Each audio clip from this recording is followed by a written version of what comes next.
रामायण कथा भाग 4।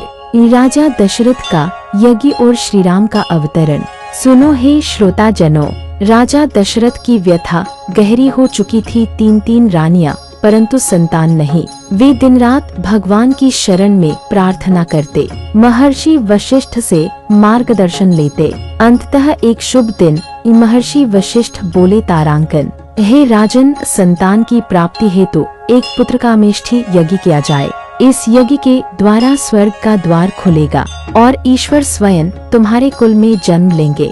यज्ञ की तैयारी आरंभ हुई। राजा ने ऋषिशृंग को आमंत्रित किया, एक महान ब्रह्म ऋषि जिनकी तपस्या से अग्निदेव भी प्रकट होते थे। सरयू तट पर विशाल यज्ञ मंडप बना। चारों वेदों की ऋचाएं गूंजने लगी। हवन कुंड की अग्नि में गंध और आहुतियों का संगम हुआ और तब एक चमत्कार हुआ। यज्ञ की अग्नि से प्रकट हुए एक दिव्य पुरुष, काले वर्ण के, तेजस्वी, हाथ में एक सोनहली पात्र जिसमें थी दिव्य खीर पूर्णविराम।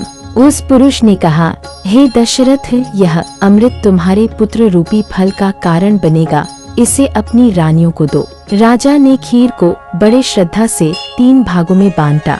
आधा भाग कौशल्या को, 1/4 कैकेयी को और बचा हुआ भाग सुमित्रा को 2 बार दिया गया। इस रहस्य का फल बाद में लक्ष्मण और शत्रुघ्न के स्वरूप में दिखेगा।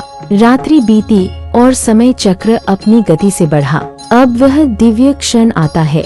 चैत्र मास का शुक्ल पक्ष नवमी तिथि। अयोध्या की हवाओं में मधुरता थी। आकाश से पुष्प बरस रहे थे।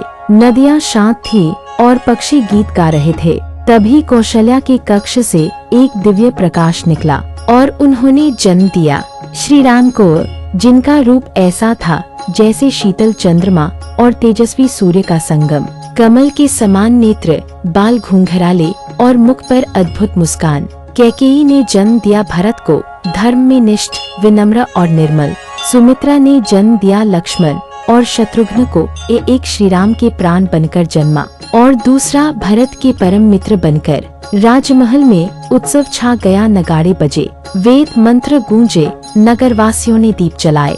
ब्रह्मा, शिव, इंद्र, वरुण सभी देवताओं ने आकाश से देखा और प्रणाम किया। धरती ने राहत की सांस ली, क्योंकि अब उसका रक्षक, उसका धर्मावतार राम आ चुका था। अगले भाग में श्री राम के बचपन की मधुर लीलाएं, लक्ष्मण का भावनात्मक बंधन और गुरु वशिष्ठ के आश्रम में शिक्षा की शुरुआत।